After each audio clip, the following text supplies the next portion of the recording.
Hi, welcome back to another episode of Nobody's Doing It Right, the podcast for those who are uncertain. My name is Kat. I am your host. I am one of these uncertain people myself, but I have been working on it throughout the years, and that is what I talk about in pretty much all of my content. So if you don't know, I am a writer, digital creator, and I have one-to-one calls for anybody who really resonates with and understands the content I create and wants to talk about it in more detail. So if you want to read any of my writing, if you want to watch some more of my videos, or you want to book a one-to-one call with me, you can find all those links in the show notes below. I recorded this episode last week, and if you follow me on Instagram, you saw me being frustrated with the fact that my mic was dead the whole time. So I recorded the entire episode and I really was proud of it. I was really proud of all the points that I hit and the way I did it, and I didn't really have to do much editing. I didn't think I had to do much editing afterwards. But the mic was dead the whole time. So here we are again. I really wanted to record this specific topic because it is a really important one, especially for people pleasers. And it did really well on my TikTok when I made the video about it last week. So let's get into it. This episode is going to be about how you have to let people experience the consequences of their actions. And to not do that is a form of people pleasing. You are trying to maintain control. You are trying to be the person that handles everything. And by not letting them experience their consequences, you are trying to feel safe. But ultimately, that's not good for you. It's not good for them. And we're going to get into it. First and foremost, people pleasing doesn't serve anybody, right? Like, it does feel like safe to people please because it's what you've been conditioned to do throughout your childhood and your upbringing. Being there or overgiving or making everything feel good for everyone else is a way for you to feel safe, that you won't be punished or abandoned or whatever other, fears there are, inner narratives there are there. That's the only point of people pleasing. But ultimately, in the grand scheme of things, when it comes down to it, it does not serve anybody. It's not good for you. It's not good for other people. If you are not being authentic and true, the people in your life are not getting to see the true you. And they're not there showing up for the true you. They're showing up for the version of you that is serving them, right? And that is not a way for you to understand who's actually for you and who's only there because of the benefits they're getting from your people pleasing, right? So that's the main point of people pleasing, why it's not a good thing. Even though at times you have to do it for your own safety and survival, understandable. But if you find yourself constantly people pleasing, it's important to really work on that because you're not cultivating an authentic life, right? Now, going into the concept of the consequences, right? People do things. They make mistakes, they hurt you. We're human, right? It happens. But if you do not let people experience the consequences of when they do that stuff and you try to, protect them from those consequences, make their experience better, or, putting their experience above your own, you're not letting them learn. You're not giving them the opportunity to actually learn right from wrong when it comes to how to deal with you as a person, right? Because again, some people don't do it intentionally. Some people make mistakes and they hurt people by accident because we're all different. We all see things differently, right? We all behave differently.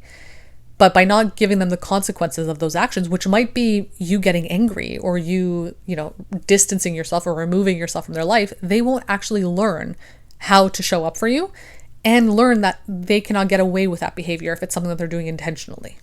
And I understand when you're dealing with somebody who maybe struggles with their own mental health, who has their own childhood wounds and, is dealing with it now in adulthood, you might want to empathize with them. Right? You can understand where they're coming from when they do these things. But over empathizing and not allowing them to deal with the consequences of those actions is not good for your self-worth, ultimately. Because what you're saying is their experience is more important than your experience, and that their struggles are more important than your struggles. And nobody's are more important than anybody's else, right? This isn't the struggle Olympics. This isn't the experience Olympics. Like, we're all valid in the way we see things and experience things. But with that being said, you have to also assert what feels comfortable for you and allow the person to show you that they are capable of being there and showing up in a way that feels good for you. And vice versa, obviously, right? This isn't just a one-way thing. But if you don't do that, you're chipping away at your self-worth. You're making yourself not feel worthy of even expressing your needs to this person by over-empathizing with them, by being like, okay, they did this because I know they struggle with this. I know they've been going through things. That's fine. Of course, you can empathize with people. Of course, we all go through that stuff. But if you do not show them that there are consequences to behaviors that are maybe repeated over and over again, how will they understand how to show up for you? How will they understand what you believe you're worthy of experiencing? They won't. And ultimately, I think there's a level of control here that people pleasers want to have when it comes to, showing people the consequences of their actions. It's not up to you to decide if they get to experience it or not, right? That's their lesson. That's part of their life experience. The actions they take will have consequences, as all of our actions do. It's not up to you to take that away from them. That is actually an opportunity that they need for their own growth. You cannot be in control of that, right? I think there's also a level of this God complex with people pleasers, because we've been conditioned to believe that it's all in our power. It's all in our control. We have to decide how people experience things. We decide if they feel good or bad, right? Especially if it was put on our shoulders as children, right? To manage the emotions of a household or whatever.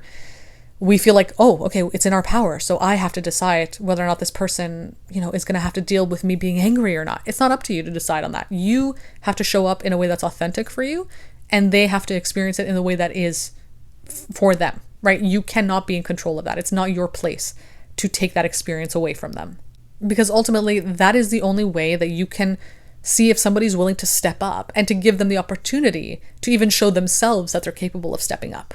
If you're always coddling people in your life, if you're always over empathizing, you're not letting them deal with the consequences of their actions or their behavior, even if that means losing you, they aren't even being shown in their own life for themselves that they are capable of showing up and stepping up for someone else.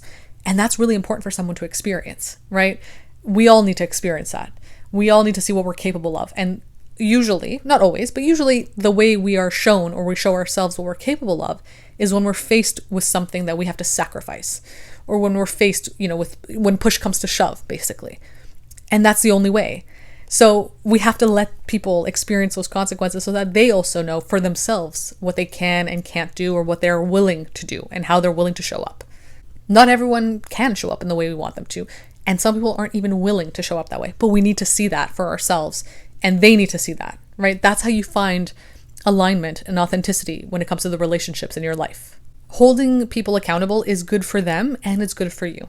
Being firm with your boundaries is an act of kindness. And I know it doesn't feel that way if you're a people pleaser.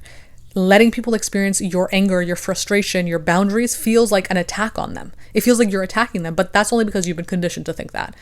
It's actually very kind to show your boundaries to people. It's kind for you, and it's kind for them. It's kind for everybody. It's a good thing. And if someone takes it as an attack or as a punishment, then they're not for you, right? Your boundaries are for you to feel okay. We all need them.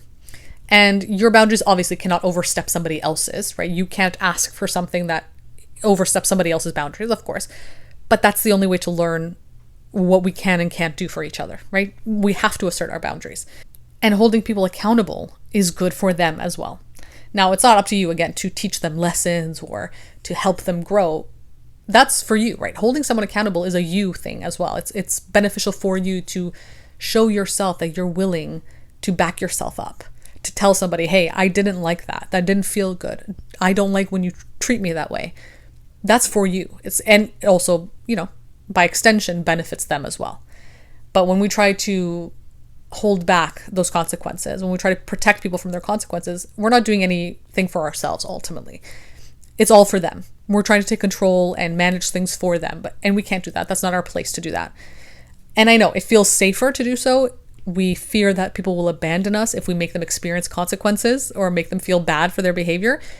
And you know what? Unfortunately, if that's what happens, then that's what needs to happen. And of course, this comes back to self-trust, self-worth, self-love, of course, being okay with someone leaving, because you are not alone when someone leaves. You're with yourself now. And being with yourself, the relationship you have with yourself, is a really important one. So even if someone were to leave because you set a boundary, or you held them accountable, or you made them experience the consequences of their actions, you're good. You were shown what you needed to see about that person and about your dynamic and your relationship. So ultimately, it's beneficial for everybody to allow someone to experience the consequences of their actions.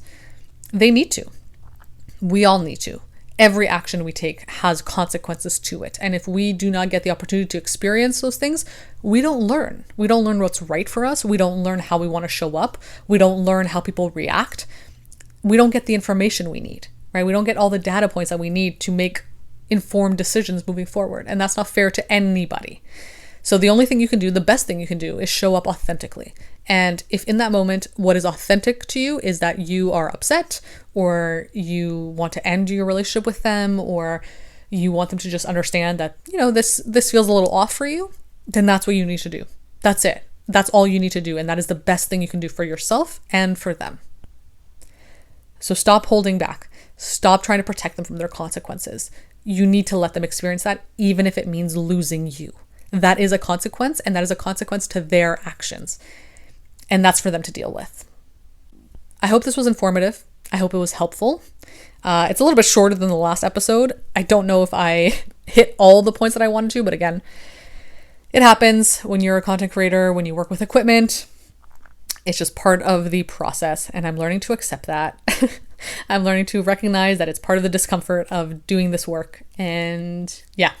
So again, if you want to work with me one-to-one and hear my thoughts and insights about your specific issue, feel free to book a call with me. I offer 30-minute and 60-minute, whatever works best for you. Or you can read my articles over on Substack, where I write about these topics. I also offer Q&A podcast episodes over on there too for paid subscribers, so you can subscribe to that if you'd like. And you can follow me over on Instagram again, or TikTok, to watch all my videos. Thank you for listening to this episode, and I'll be back again next week with another one.